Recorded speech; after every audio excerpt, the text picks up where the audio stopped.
Κρίση και επανάσταση στη Θεσσαλονίκη του 14ου αιώνα. Στο βυζαντινό κόσμο του 14ου αιώνα, ο συνδυασμός εξωτερικών εχθρών και εσωτερικών δυναστικών έρηδων αποδυναμώνει το κράτος. Ο λαός πανικοβλημένος ζει στην ανασφάλεια και στον κίνδυνο, κλείνεται στα κάστρα για να σωθεί από επιδρομές και ελεηλασίες, αλλά και στις πόλεις ο κίνδυνος παραμένει μεγάλος. Το κράτος δεν μπορεί πλέον να εγγυηθεί την ασφάλεια του λαού. Πολύ περισσότερο όταν παραχωρεί προνόμια σε εχθρούς του Βυζαντίου, τα οποία υποθηκεύουν το μέλλον του. Η Θεσσαλονίκη και η ευρύτερη περιοχή της γίνεται επίκεντρο στρατιωτικών επιχειρήσεων. Από τις αρχές του αιώνα, οι Καταλανοί μισθοφόροι στρατιώτες της Καταλανικής Εταιρείας, μετά από ασυμφωνία με τον Ανδρώνικο το δεύτερο, στρέφονται εναντίον του και αφού λαιλατούν τη Θράκη, στην οποία είχαν διεκπεραιωθεί από τη Μικρά Ασία, εισβάλλουν στη Μακεδονία και με βάση την Κασανδρία αρχίζουν επιδρομές προς το Άγιο Όρος, την υπόλοιπη Χαλκιδική, αλλά κύριος και αντικειμενικός σκοπός τους ήταν πάντα η Θεσσαλονίκη, που πολιορκήθηκε από ξηρά και θάλασσα, χωρίς όμως αποτέλεσμα. Από το 1320 ο πρώτος εμφύλιος πόλεμος, ή αλλιώς πόλεμος των δύο Ανδρονίκων, αναστατώνει και πάλι την αυτοκρατορία. Στην προσπάθειά τους να διεκδικήσουν τη διαδοχή, αρχίζει ο εμφύλιος μεταξύ του Ανδρώνικου δεύτερου και του εγγονού του Ανδρώνικου τρίτου, με αποτέλεσμα να εξασθενήσει την αυτοκρατορία και να προκαλέσει μεγάλες αναστατώσεις στο μακεδονικό χώρο και ειδικότερα στη Θεσσαλονίκη, η οποία απετέλεσε το πεδίο πολύχρονων εμφύλιων συγκρούσεων.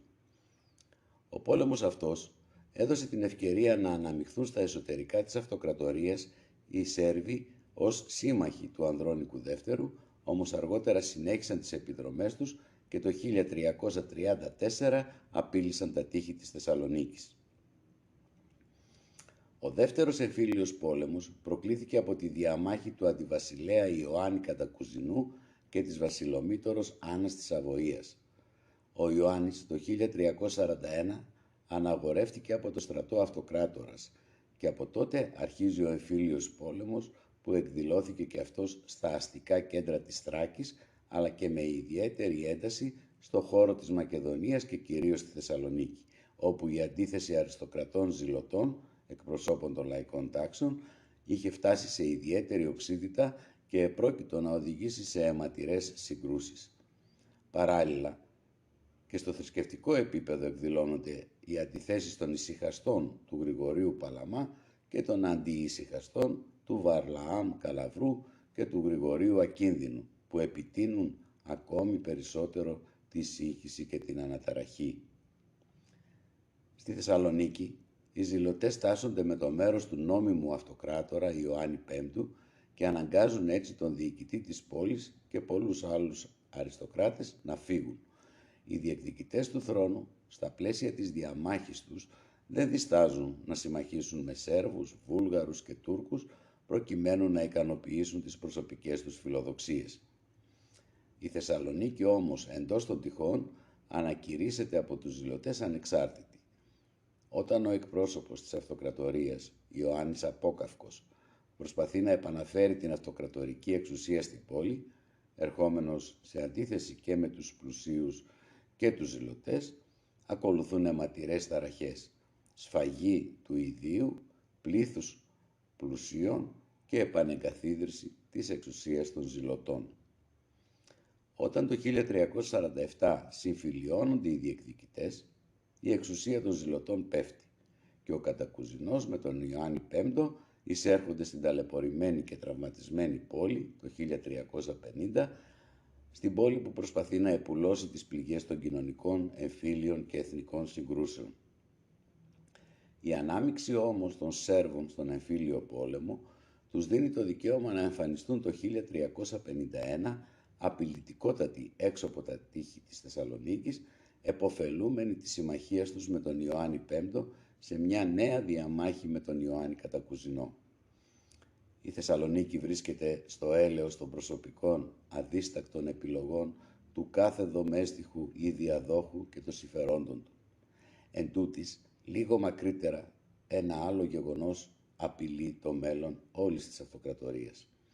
Το 1354 οι Τούρκοι καταλαμβάνουν την Καλύπολη, ελέγχουν τα Δαρδανέλια και εγκαθίστανται μόνιμα στην Ευρώπη.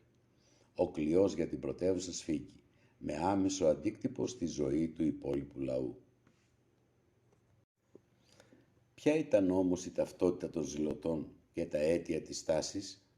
Η έρευνα της βιβλιογραφίας πείθει ότι το ερώτημα δεν έχει λάβει ακόμα την οριστική του απάντηση. Οι ζηλωτές ταυτίστηκαν με το λαό και εξέφραζαν τα αιτήματα των κατώτερων κοινωνικών στρωμάτων, εν μέρη δε συνέπιπταν και με το στρατό.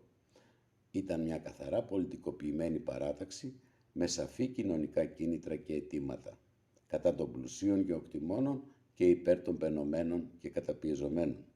Σχεδόν όλοι οι ερευνητές συγκλίνουν στη θέση ότι υπήρξαν προϋποθέσεις κοινωνικές, η αθλιότητα του λαού και το αίτημα για δημοκρατικότερη οργάνωση της κοινωνίας. Με τη στάση των ζηλωτών συνδέθηκαν οραματισμοί για ριζική κοινωνική αλλαγή, για οικονομική αναβάθμιση και κοινωνική αναδιάρθρωση. Πρόκειται, όπως βεβαιώνουν τα πράγματα, για έκρηξη πρωτοχριστιανικής κοινοκτημοσύνης ή έστω κοινοχρησίας, εναντίον της αυξάνουσας κοινωνικής ανισότητας και αδικίας, λόγω της συγκεντρώσεως γης και πλούτου στα χέρια των ολίγων, των προνοιαρίων. Παράλληλα, όπως συνάγεται από τις πηγές, οι ζηλωτές υπήρξαν υπέρμαχοι της αποκέντρωσης. Ήδη το θέρος του 1342 εγκαταστάθηκε στην πόλη η ανεξάρτητη δημοκρατία της Θεσσαλονίκης, μια κυβέρνηση χωρίς να μοιάζει με κάτι προηγούμενο, με χαρακτηριστικά την αυτοδιοίκηση και την άσκηση εξωτερικής πολιτικής. Μολονότι η ιδεολογία τους είναι δύσκολο να προσδιοριστεί, δεν συμβαίνει το ίδιο, παρά τις ελάχιστες πληροφορίες, με το πολιτικό πρόγραμμά τους. Πρόκειται μάλλον για ένα είδος κομμούνας που θα διαρκέσει 8 χρόνια ως το 1350 περίπου. Τέλος, να σημειώσουμε 2 σημαντικά δεδομένα. Πρώτον, ότι καμία σχέση δεν διαφαίνεται προς τις γνωστές από την ιστορία αγροτικές εξεγέρσεις. Ο χαρακτήρας της εξέγερσης έμεινε καθαρά αστικός και κοινωνικός. Και δεύτερο, ότι η στάση από τη Θεσσαλονίκη επεκτάθηκε και σε άλλες πόλεις αυτοκρατορίας έως την Τραπεζούντα. Αυτό σημαίνει ότι το κοινωνικό κλίμα της Θεσσαλονίκης ήταν καθολικότερο φαινόμενο και αυτό επιβεβαιώνεται από πολλές μαρτυρίες. Σας ευχαριστώ.